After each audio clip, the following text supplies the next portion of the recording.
Welcome to New Life Live with host and founder of New Life Ministries, Stephen Arterburn. For 35 years, New Life has been transforming lives one at a time thanks to the giving hearts of you, our listeners. Our goal is to provide you with wisdom from God's Word to give you hope and help in life's hardest places. If you have a question you'd like to ask today, our phone lines are open. Call 1-800-229-3000. That number again is 1-800-229-3000. Now here's Steve. Hello, everybody. It's Becky Brown, and you're right, Terry. The phone lines are open. We are taking calls, 1-800-229-3000, and by we, I mean Dr. Jill Hubbard and Marc Cameron. Hello. Hi, Becky. Hi, Jill. Hi, Becky. Hi, Marc. You know, I was just talking with Marc before the program started, and I said, you know, it's funny because I know that we have lots of you who are listening at different times than when we're broadcasting. And so I want to just encourage you, make an appointment. You can call us, 1-800-229-3000. Monday, Tuesday, and Wednesday, we're usually when we're recording. But, you know, we're always here for you to help you find hope and help for your life. You know, one of the things that we hear about all the time and we talk about a lot are boundaries, the good, the bad, and the ugly. And I think sometimes the challenges are with boundaries is, first of all, how to set them, but also thinking erroneously that they are going to feel good to everybody involved. Let's talk about boundaries. Jill and Marc, what are some basics of boundaries, and what can people expect or, you know, just try to make a difference? I think when people first are learning about setting boundaries, I find that people often think that you have to do it so strongly, where they almost become like steel walls that people, you know, that don't breathe. And I think it's important to realize that a boundary is not a steel wall that keeps people out, right? And I know that John and Henry describe it a lot like it's a picket fence, and it has a gate, and that it has some ability to breathe, and you can open and close the gate, but you're in charge of that. And so boundaries are more about yourself, what works for you and what doesn't. And you can, in love, let somebody know that, right? It doesn't have to be an angry confrontation. Yeah, it doesn't have to be harsh. I mean, boundaries, just to define it's really where we tell where our rights and space begin and other people's rights and space end, right? And sometimes those things overlap, right? People have a right to speak, and we have a right to listen if we want to, right? And so, and that's where the tension is, right? And so, but just because a boundary might not feel good inside to set, right? Sometimes when we do have to have these specific talks with people just to kind of set a boundary, doesn't mean it's a bad thing. You know, that tension can be good. Right. It can. Sometimes I know for some people it feels like rejection, but really it's about preserving relationship. Right? Yeah, no, that's really good. Yeah, because when we do set a boundary, it's about how we get better together, right? Because when we don't have boundaries, right, that's when we don't speak up, and then there's resentment and bitterness and anger. Right. Well, and many times what we experience when we set the boundary, initially the person will feel, oh, I've accomplished something, until the first person wants to offend that boundary, and then it doesn't feel good. What can you do when you've tried to set a boundary and it's not working? That gate is wide open. You mean the person pushes through the gate instead of letting you like a bull open it? Well, I think you have to, you know, again, with a boundary, there needs to be a consequence or a cost. You need to have an action that you take, and that needs to be predetermined. And sometimes you have to tell the person what the boundary is going to be. If X happens, then I'm going to have to do Y. But you really have to follow through, because if you don't follow through, you condition people to believe that, you know, the boundary doesn't exist, or they don't have to follow it. Right. Yeah, it is always something, and it is a practice. And I think as people learn how to set the boundaries and they experience that freedom, like you guys are talking about, it makes the difference in all of your relationships, and you have a sense of peace. You know, if you don't have a sense of peace, or if you're struggling with something, give us a call, 1-800-229-3000. It could be a boundary issue. It might be that the gate is off the hinges. Who knows? But you can give us a call and we'll help you. We'll be right back after this. New Life Ministries saved my completely broken marriage. This is Steve Arterburn. Do you feel like your marriage is broken? New Life can help. Our Intimacy in Marriage workshop examines the various types of intimacy, spiritual, emotional, and physical, as well as the challenges of experiencing true intimacy. The next Intimacy and Marriage workshop is July 28th to the 30th in Washington, D.C. Call us at 1-800-NEW-LIFE to find out more or go to newlife.com. 1-800-639-5433.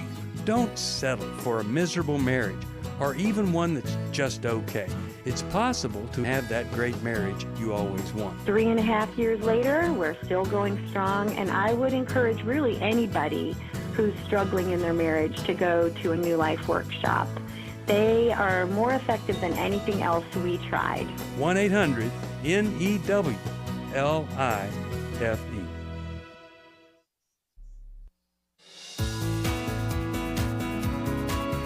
To find out more information about New Life or to order any of the resources mentioned on today's program, call 1-800-NEW-LIFE. Now back to New Life Live. Welcome back. I was just thinking about that boundary of the break that we had to take, but Yes. We're going to continue taking calls at 1-800-229-3000. But Jill, you were thinking of a boundary. Well, I was just thinking because last night my daughter set a boundary with me, and I was very aware that she was doing it and that I needed to, respect that. And I can be quite animated, and I get excited about things. And for my daughter at times, especially when she wants to tell me something of emotional significance or that feels very important to her, she doesn't need a lot of reaction from me, even if it's happy reaction, right? And so Mom, I have something to tell you, but I'd like you not to react. It's like, okay. So then I just kind of put on my therapist face. Yeah. And inside, I'm doing a jig, but it's Yes. Right. Sometimes it's hard to be on the other side, right? We're talking about setting boundaries, but what does it feel like to be on the other side of boundaries? And sometimes that's when our stuff comes up, right? Our rejection, our unseen, our unheard wounds come up, and we have to learn how to manage that and think in terms of, okay, if it were me on the other side, what would I want? And that can be hard. And to realize that it's about the person. Like I had to realize, okay, this is something difficult for her. I needed to give her that space, right? And not intrude on that space. And so because she couldn't handle any of it. So it was really good. I love that. I love that. And what you were just saying too, Marc, about, we just have to learn to manage our emotions, which is boundary setting, which is being able to hear what other people need to say and to share. So thank you, Jill, for being the example for all of us today. Still learning. We're gonna go to the calls, and we're gonna talk with Ashley, who's calling us from Waco, Texas, listens on KBBW. Hi, Ashley. I'm so glad you called today. How can we help you? Hi. Well, I was just calling because I recently got married, and I haven't been on social media that much. And then when I hopped back on it, I noticed my husband was liking old school friends, and one picture was a girl dressed in a red dress, and she was showing all of her, basically mostly of her body, and he liked it, and I felt like that was kind of disrespectful in a sense, but kind of a jealous person, so I don't know if I handled it wrong or. Well, how did you handle it? You guys thought about it. How did you handle it, Ashley? Well, I spoke to him about it, and he basically was like, well, they're just childhood friends. I don't feel anything sexual toward them, and so I took his word for it, and that's just basically where I'm at with it. Well, all right, Jill or Marc, how would you instruct Ashley? How long have you guys been married, Ashley, just for curiosity? We'll be married a year on May 7th. Okay, so you're establishing some new connections there. All right, Marc, Jill, how can you help Ashley? Well, Ashley, I think the fact that it's good that you voiced what you were feeling. It's important to bring things into relationship and to set that precedence that we can talk about anything and everything. And that your husband, gave you an explanation. But I think it's important to look at, you said you're a jealous person. So where is that lack of security coming from? And I'm not saying his choice was an okay choice. And I think both of you need to look at how can we protect our marriage? How can we really show each other that we're putting each other first? So I don't know if this is a problem where he doesn't help to make you secure, or that you've brought insecurities, most likely, into the marriage. Yeah. Right? And so there are some wounds there. And so it's important, especially early on, you need to learn what works for each other and what doesn't, and how you can be a part of each other's healing process. Yeah, what else did you feel, Ashley? Was there anything more than jealousy that you felt, or that you do feel? Yeah, just sort of like he was going out of his way to like get attention. Like he changed his, like it's just weird stuff how those social media sites do things. They make it to where stuff looks sneaky, and it's just like, that's why I try to stay off of it. But yeah, I just felt kind of like betrayed a little bit, because the picture was like the girl was sitting in front of a bed, and like it was just like, I didn't care. I just thought it was disrespectful.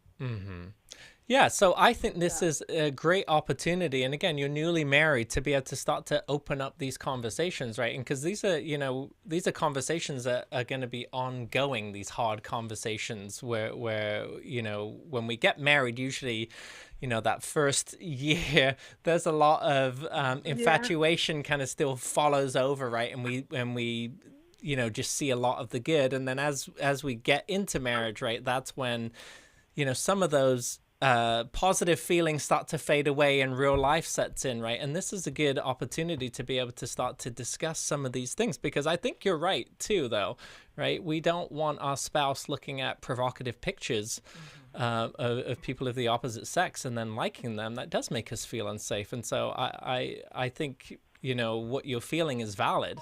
But I encourage you to sit down and talk to him about the vulnerable feeling that you felt, not just the jealousy, because sometimes when we tell people, oh, we just feel jealous, it can seem like, well, that's our problem. But if we can tell people also that it makes us feel insecure and it makes us feel unsafe, right, that becomes a little bit more vulnerable. Did you guys do any type of premarital counseling? No, we talk openly and stuff, but no counseling or anything.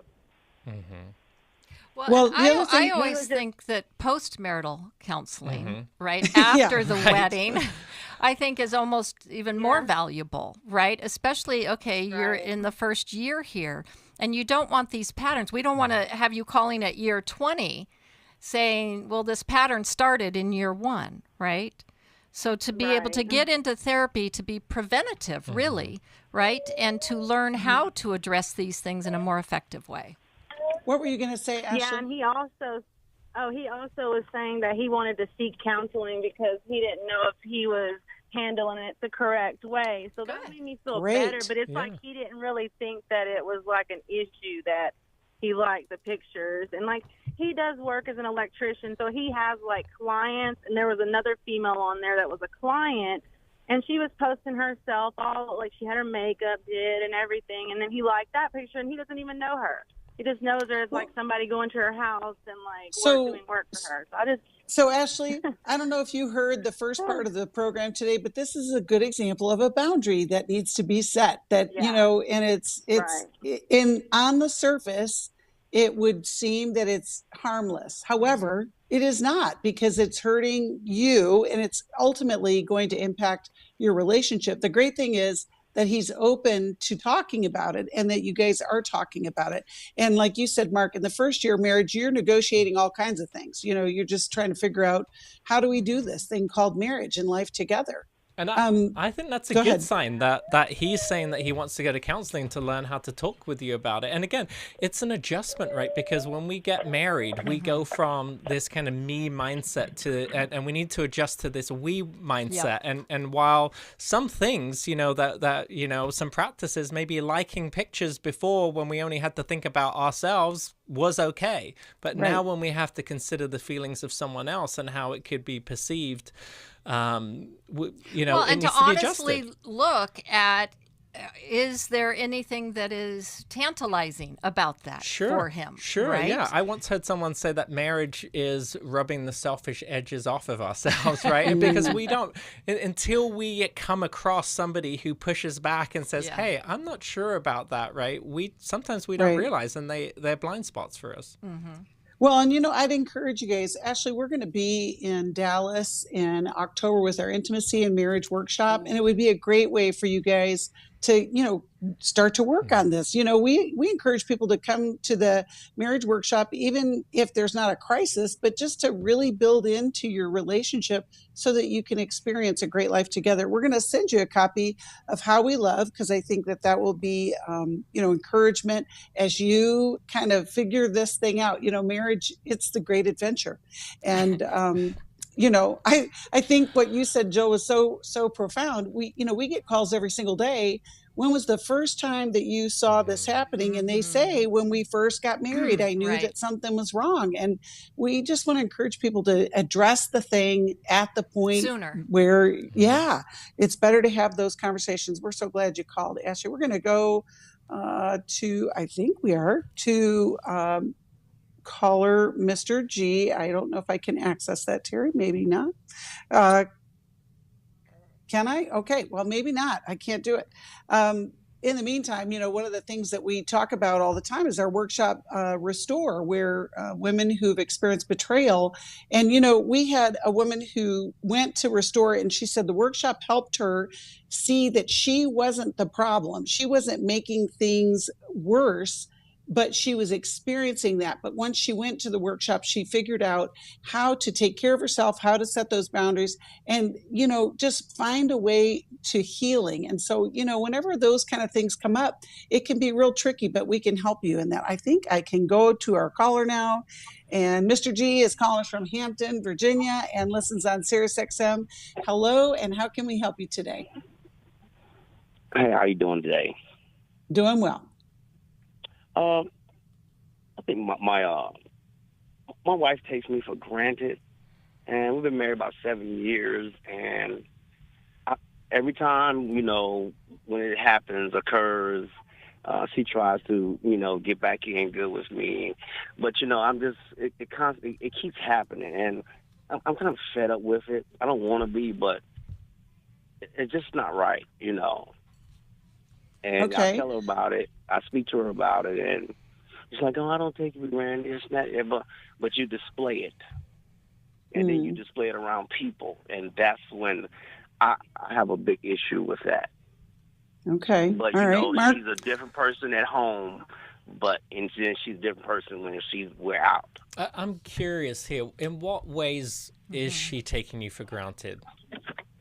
Around people. What's she doing? She knows that I love her and stuff, and so the things that I think that I support her with, she doesn't support me. Mm-hmm. And I'm like, that's not right. Can you give us an example, Mr. G? With the kids, we had different kids through marriage. I support her kids, and then when it comes to my kids, she doesn't support, and I don't think that's right. I tell her about, I got things to do, this and that, and I'm like, that's not right, and so I'm like, and it's just more, it's a little more to it as well, and, kind of disrespect around people, and I'm like, hey, you didn't have to do that in front of people, some things you could talk about, or you don't display gestures and stuff around people, now you kind of like putting your laundry out there, and then they see it, and that's not right either. So you don't feel connected with each other, even though you've been married for all these years, and it's coming out in the form of feeling like you're being taken for granted or disrespectful or disrespected. Yes. I'm curious, Mr. G. Is there anyone else in your history that you've felt that way around? No, not really. I had a good childhood life. My mom and dad was there. I no problems. And what did she say, your wife? Because it sounds like she's not really seeing it as she is taking you for granted. What does she say when you bring your concerns up to her? Well, she's saying that, you looking at it different, And then I explained to her the way she's different, and then she's like, oh, I didn't know I said that. Oh, I didn't know I did that. I'm like, you got to be joking with me. So you feel unseen and unheard in this relationship, and yet you are attracted to each other. You're married for 7-some years, right? I mean, so it's not like... It's got to be more than that. Absolutely. Sexual is, it's not... I think sexual is like 50%, Yeah, absolutely. 40, All right, but, Mr. G, hold on. Yes. You can hear the music. We're going to go to a commercial, but we'll be right back, and we'll help with this issue. Marriage, like I just said, it's an adventure, and you never know what the path is going to bring, and whenever you hit a obstacle, you want to address it as soon as possible, because it can become really a problem. We'll be right back. Call us 1-800-229-3000. It had become very apparent that some of the things I was involved with were taking over my life. In today's world, men are barraged with inappropriate content and images all day, every day. Some say that certain behaviors are just no big deal. It's just part of being a guy.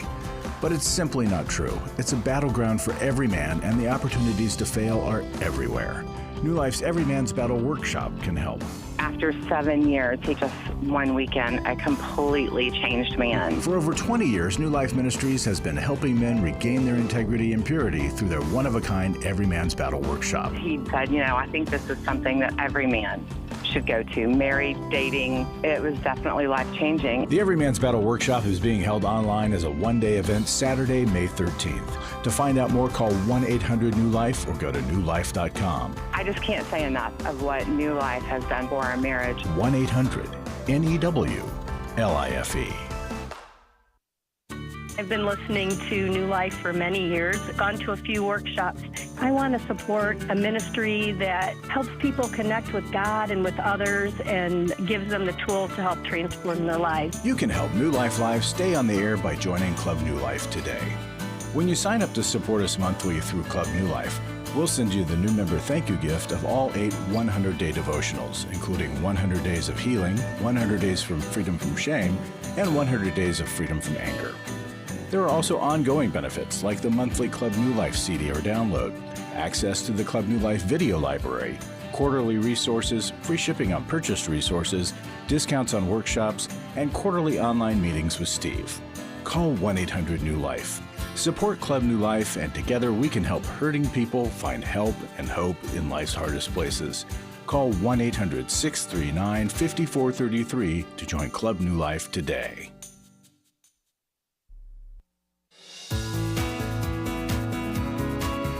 We'd love to hear from you. If you have a question or a comment, call toll-free 1-800-229-3000. Now back to New Life Live. Welcome back. We are taking your calls at 1-800-229-3000 for a couple hours, and we've got some lines open and people that are waiting, and we are going to get to the calls. But right now we're talking with Mr. G, who is talking about the disconnect in his marriage, feels disrespected, and they're just not on the same page. So, Marc, Jill, what can we do to help? So the reason I asked that question, Mr. G, is oftentimes what we'll see is that, somebody is a trigger in front of us, and the things that they do subconsciously oftentimes remind us of another relationship, and we end up responding to that person in that way. But you said that you can think of that being the case. Sometimes, too, what happens is we don't have experiences in childhood that give us exposure to the relationships that we end up being in. For instance, we may have somebody who listened to us all the time, right? And so we didn't have that opportunity to bump up against a friction where that happened, and so then we didn't end up learning these skills. what I'm thinking for you that might be really, really helpful, and in their book, How We Love, Mylan and Kay Yerkovich talk about something called a comfort circle, which is a listener-speaker role, which is really a structured way of learning how to sit down, and each of you have these defined roles where one of you says, hey, I'm going to be the listener, and the other person gets to speak. But it's not just about, just unloading.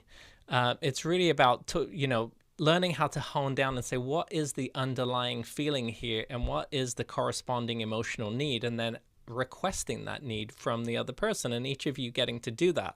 And you guys may have just kind of differences of personality, and sometimes it's also about accepting those differences of personality, but also being able to respect each other's needs.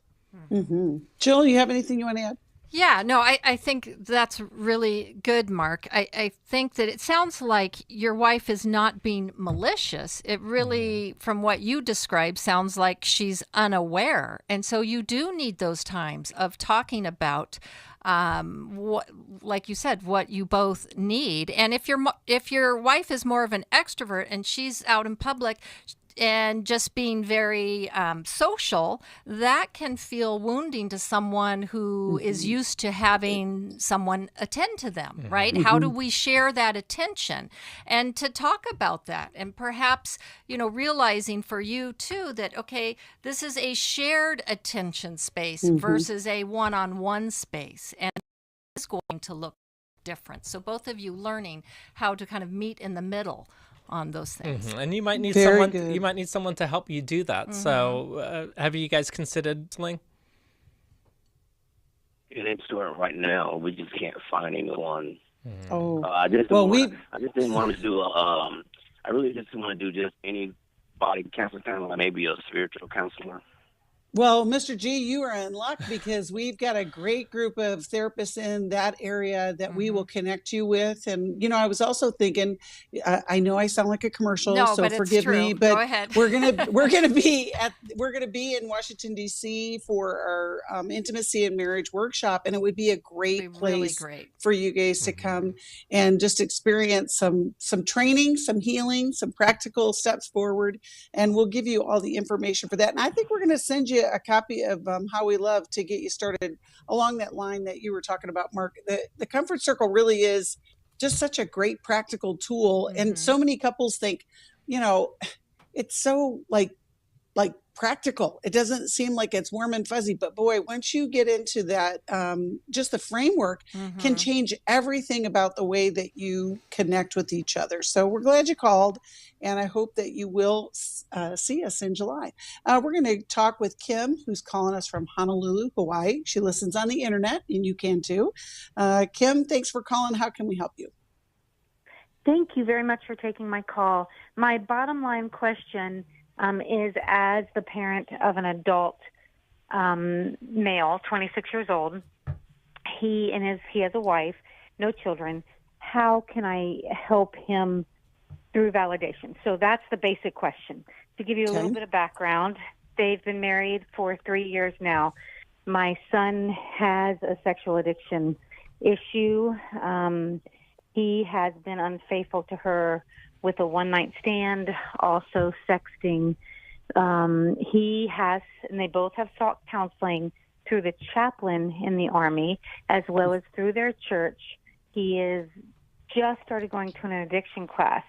The counselor is telling him that he has a validation issue, a lot of trauma in the background. He was right outside of the room when my husband committed suicide. So he's having severe issues with that. And then that was his stepfather who basically raised him. His father left him, us, when he was 2 years old. But he still has a relationship, but it's not great. He feels like the only two people in the world he has are me and his wife. But he is seeking out, supposedly, validation from other women. My daughter-in-law, who is amazingly wonderful, wants to try to make the marriage work out. My son does as well. They want to make this work. But I want to find a way to help him. All right. Well, it's such a great question, Kim. You can hear the music. We're going to take a short break and continue. We'll answer your question. You know, so much heartache is when we talk about addiction, we use things that help, but they're not helpful. Does that make sense? It's like they're trying to soothe oneself. Yes. Right. Yeah. So it makes sense, but it doesn't help in the long run. And I think we can offer some help. If you need help, you can call us 1-800-229-3000, and we will take a break, and we'll be right back after this. For most of my life, I've been dealing with an opiate addiction. Why is opioid addiction quickly becoming one of our nation's biggest killers? Maybe it's because it isn't only those who are addicted who are in denial. We did what I see so many parents do, is it can't be an addiction. There's something medically wrong. It's impossible to solve a problem when you don't know what you're up against, and families will try to find any explanation except the one that will put them on the right path. Alcoholism and drug addiction is a family disease. It doesn't affect just the individual. If someone you love is abusing painkillers, know what you're up against. It's time to admit it's addiction and seek treatment. Call us today at 1-800-NEW-LIFE. We have Christ-centered partner treatment centers around the country. Call 1-800-639-5433 or visit us online at newlife.com. We just made a decision. We will do whatever it takes. 1-800-NEW-LIFE. Chris Williams on coaching. Oftentimes I get asked, what is the difference between therapy and coaching? The biggest difference between the two is that a therapist is going to be looking for a diagnosable mental health condition, whereas a coach is going to look at a particular issue and help a person work through that. If you need a coach, call New Life today and ask about the New Life Coaching Network. Our coaches have been trained and screened with the same intensive process we use for our network counselors. If you're looking at an issue in your life that you just kind of want to change, whether it be your weight or leadership or other areas of behavioral patterns, check out coaching. There can be some really, really helpful things for you. Take control of your life and take action to achieve your goals. Call 1-800-NEW-LIFE. That's 1-800-639-5433 and talk to us about getting a New Life coach. 1-800-NEW-LIFE.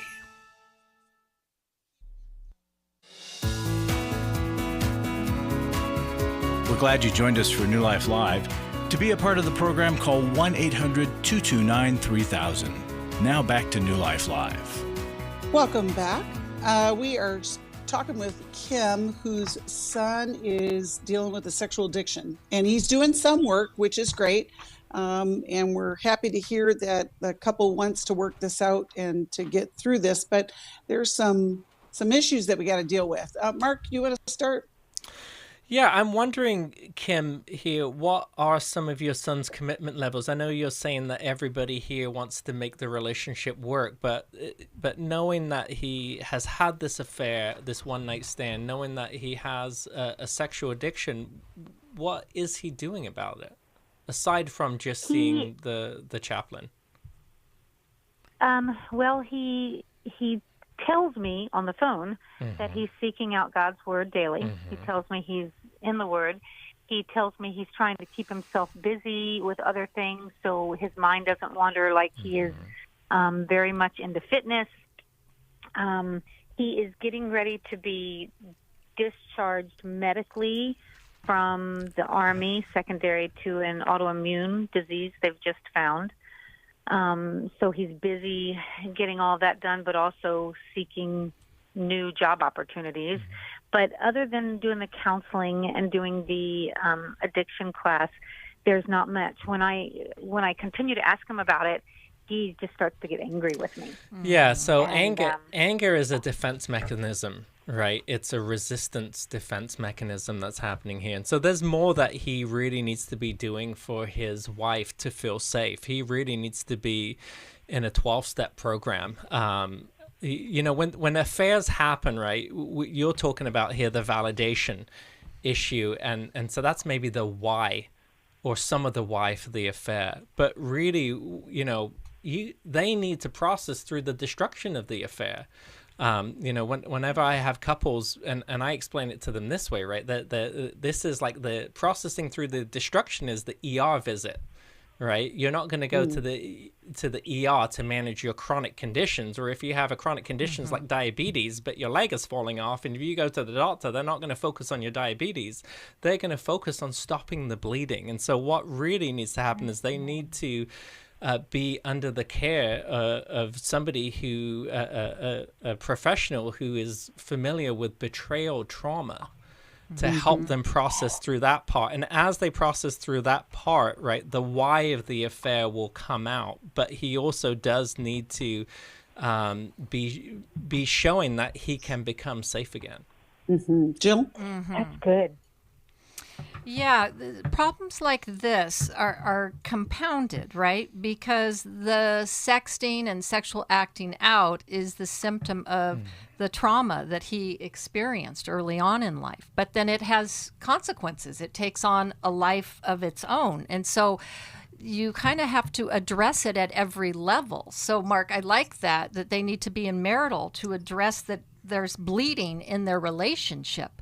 And then his work with the chaplain, being in a 12-step program, getting into some individual therapy with a trauma specialist to deal with the trauma that he's really trying to run away from, right? Because all of the sexting and the sexual acting out is a way to feel good and to soothe himself and to override those feelings that are deep down. That's right. And so that's where, we were talking at the break, Becky, you get those dopamine hits every time you send a picture or you look at something, right? Or when you act out. So in that moment, it makes you feel powerful and it brings a lot of pleasure. But afterwards, you sink down even lower, right? Because the shame and the self-loathing, and nobody can validate that away.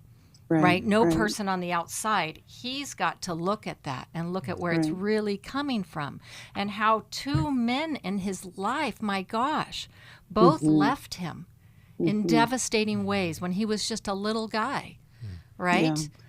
So Kim, we're gonna send you a copy of Every Man's Battle, and also I know we have a network therapist in your area, believe it or not, and we've got a Every Man's Battle workshop that's going to be online May 13th. And I know I sound like a commercial, but I don't know that he's in Hawaii. Yeah, I think. Oh, is he? You don't think? Well, let's see.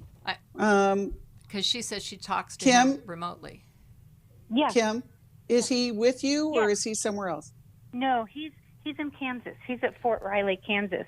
Oh, even better. We definitely have people stateside. So, but we're going to do an Every Man's Battle workshop on May 15th. It's an online, and actually for her, we've got the Restore workshop. So and it's online too.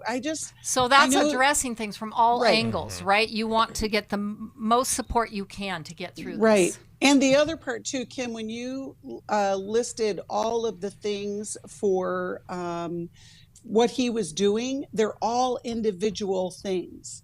And what we know for sure is he needs to be in group. He needs to be known by other people, other men. This is what we talk about all the time is, men, become healthy in the company of other men where they're all, that's why we talked about the 12-step. But Every Man's Battle is May 13th online.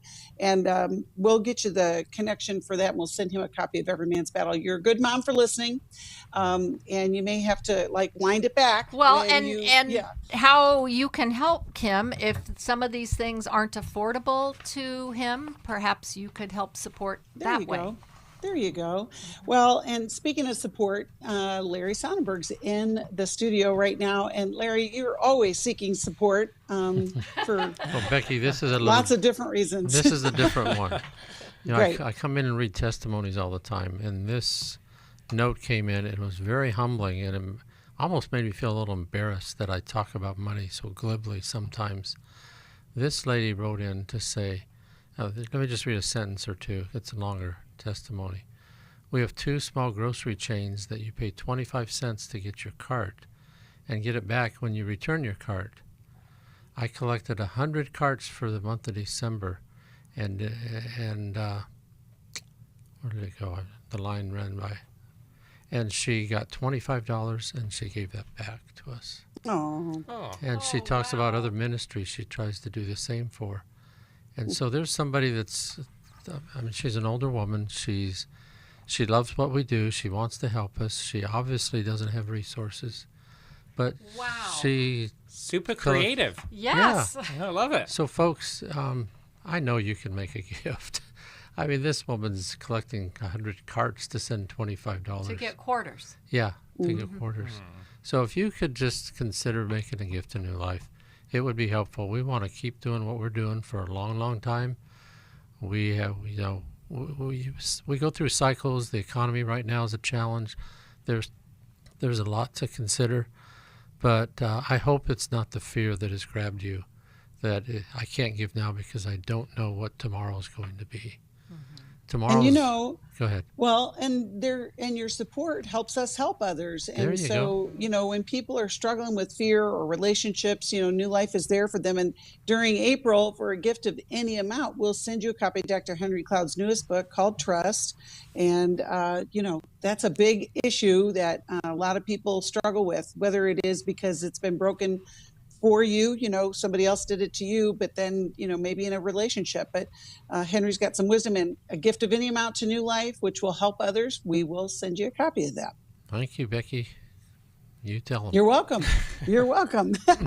And, we always want to say thank you to Club New Life, our monthly givers who help us in so many ways. And we're so grateful that you are faithful to the ministry that we are offering hope and help to so many people. Thank you, Larry. Alrighty. We're going to go back to the calls. And let's see, we're going to go to Raina, who's calling us from Dallas and listens on KWRD. Hi, Raina. How can we help you today? Yes. I was saying about my husband. I've been in a relation 18 years, and like I said, his mother has been controlling him, but I've been rejecting, and I don't know what to do. Okay. How close does she live to you, Raina? She lives about 14 hours away. Okay. But it's like it's like a neighbor. Oh, okay. All right. And what are some of the things that she's doing that's controlling you or controlling the marriage? Mostly him. My voice doesn't count, to not listen to my opinions, and because we're not talking the same. She told him that I have some mental problems. And then he started to believe her. He started to pay attention to her. She's a psychologist. Okay. Raina, what's your question? Yes. My question is, what can I do? Sometimes I feel very disappointed and very sad because... Okay. All right. Well, you can hear the music. Raina, hold on. We're going to take a short break, and we'll get back to your call. And we are still taking calls. We've got calls lined up for the next hour, 1-800-229-3000, some open lines. If you are having some difficulty, give us a call because we can help. We're going to help Raina after this. We appreciate that you're listening to New Life Live. My husband was involved with a pornography addiction. He was unfaithful. I called the wedding off. He stepped out on the marriage and ended up having a child. The Restore Workshop is designed for a woman dealing with a man's sexual addiction issues. My husband is a recovering sex addict. We're strip clubs, other ladies. If you've been affected by betrayal, an emotional or physical affair, or pornography, the Restore Workshop will equip you with support and tools to help you through. Restore has empowered me and has given me the tools to work through my anger, work through my pain, work through my confusion, and help me realize that I am worthy. Being here and being surrounded by people who get it has given me my power back. The Restore Workshop is being held online Saturday, June 10th. Call 1-800-NEW-LIFE to find out more. That's 1-800-639-5433 or online at newlife.com. Thank you, Restore. You have changed my life forever. I was sort of vaguely familiar that the 12 steps had some origination in the Bible. I found Life Recovery, and one of the things I liked so much was that it had such a broad appeal. It wasn't limited to just alcohol or drugs, that it was addressing a wide range of problems. At New Life, we believe everyone can benefit from a life recovery experience. There are life recovery groups all over the country. They take place online, in conference calls, and in person. And if there isn't one in your area, we can help you start one. We have startup materials, leaders' guides, CDs, Bibles, and more, all with discounts available for groups. Call us at 1-800-NEW-LIFE and ask for Terry Ward. The 12 Steps have long been a great help to people in recovery because much of the 12 Steps' power comes from the fact that they capture principles clearly revealed in the Bible. The 12 steps is really a pattern for all of us as Christians. Call 1-800-NEW-LIFE. That's 1-800-639-5433.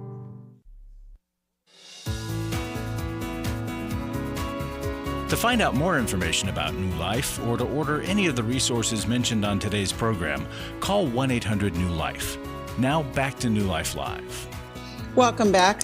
I mentioned earlier about our Restore Online workshop. It's going to be June 10th online. So if you're interested, please give us a call. We're talking with Raina right now, who's been married 18 years, but her mother-in-law has a louder voice in her marriage than she does. I think that's about right. Marc, Jill, where do you want to start? Well, Raina, I would wonder, at what point in your marriage did you feel like suddenly your mother-in-law was kind of figuratively in the house with you, and that your husband became more aligned with her than with you? You know, was there a distinct point where things shifted, or has it been that way from day one? If it's been that way from day one, there's a problem with him leaving and cleaving and really committing to you emotionally. If it happened along the way, then what changed? And a lot of times in marriages, we've talked about, they start off and everything's great. It's the honeymoon period. And then as things become more real and you realize you've married a very imperfect person, sometimes that can be a point of someone not navigating that well. I mean, we all have to come to terms and accept the other person and then grow together. So, yeah. Right? So I don't know what it is for you. Can you? Yes. The beginning when we met each other, when the first 2 years, 3 years, 2 years and a half, he started to treat me very nice, very good. And he started to hang out with his friend of his job. He started to drink a lot and not hang out with me, anything. Then he started to drink more and more and coming late. And then he started to lie. I find out he was lying to me. He wasn't too honest. So his parents I started to ask for help for them. And every time I was telling them that area, it was like they not accepting what I was telling them. They're trying to tell me I was lying. And I was just screaming for help for my marriage. Gosh. Well, that's the whole picture there, Raina. That tells us the whole picture about what's going on. And it sounds like no matter what you've tried, you're not getting the help that you need for your marriage. No. And I found out he was having another issue with his desire as couple, you know. Yeah, I started to look for the Lord and His mercy. He found me, and I started to read the Bible, and I started to only the Lord was healing me over and over. My heart was so broken. I was having a problem with my unbalanced thinking and behaviors. And then I realized he was kind of controlling me to behave a wrong way. That way he can have his voice. He's right. Right. All right, Marc. Well, let's see if we can get you some help. Yeah, so Raina, your question was, what can I do? And I just want to find out real quick, have you guys tried counseling? Have you guys gone to someone together? I try so badly. He don't want it. He don't want to listen anything. And I say, if you don't want to listen, it's for your good. It's for our good. It's for our family too. And he don't. So And sometimes I say, when there's a couple and one member wants to go to therapy and the other one doesn't, I tell the person who is willing, you go. You go to therapy. You learn some skills. You explain to the counselor what is happening, and have that person help you learn how to engage your spouse into conversations. And oftentimes, what we'll see happen too is as one person starts to improve, it makes it more safe for the resistant person to come to therapy. Well, they see the benefits of therapy happening. Well, and you can also invite them and say, could you come to therapy and tell my counselor what I need to work on, right? Some input of what it's like to live with me. And sometimes inviting them as the helper can be a way of bringing them in. Because then the focus is not on them in right, therapy. Because a lot of times they're afraid they're going to be the main focus. But they are then participating in therapy, right? And so that's a way to get them into it. Because I'm sure your husband has complaints. We all have complaints against our spouses, right? I'm sure he does. And if you give him that opportunity to say, hey, I want to get better at the things that you complain about me, so could you come and explain that to my counselor and have that person, so that person can help me get better at this. And the whole point is to get the two of you engaged, correct, right? Instead of him engaging with mom and that being his primary connection, we want to re-engage him with you. One of the things that I'm thinking too, Raina, I don't know if you've ever considered this, but to participate in either Al-Anon or a life recovery group. I was thinking that too. Because finding your voice is part of this process, but it's not going to be by just yelling louder and saying no more. It really is to understand where you begin and end, and to have other people around you. Right now, it sounds like you're all by yourself fighting this by yourself, because he just says no, and you can see the problems, but he's aligned with his mom and his excuses. And a lot of times his boys. And his boys, all the things, and his drink, and all the things. And I think what we talk about in recovery is the process of, working your side of the street and, inviting him into the process. But if he says no, that doesn't mean that you don't have any resources to move forward in your life.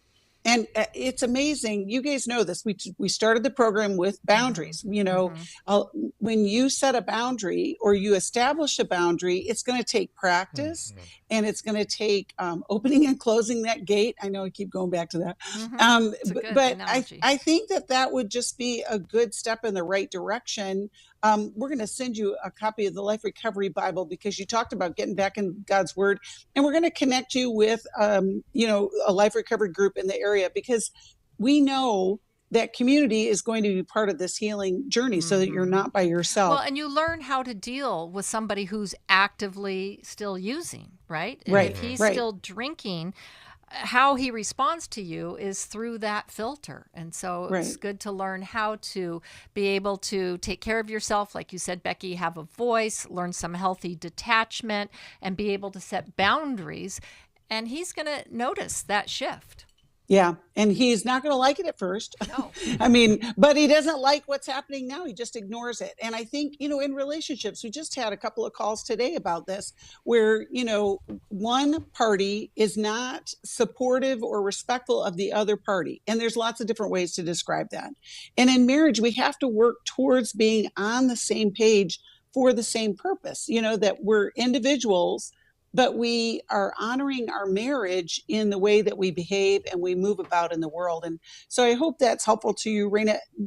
Jill and Marc, you guys are so wise, and I'm so glad you were with us today. I'm glad that our listening audience was with us today. And I know that you can listen so many different ways through the app. We have a free app you can download. We've got the podcast. We've got YouTube. Hello, YouTube family. We're so glad you're there. Share and subscribe and tell somebody about New Life, because you never know what a difference it's going to make. We're going to continue taking calls for the next hour. We've got some lined up, but you can call us 1-800-229-3000.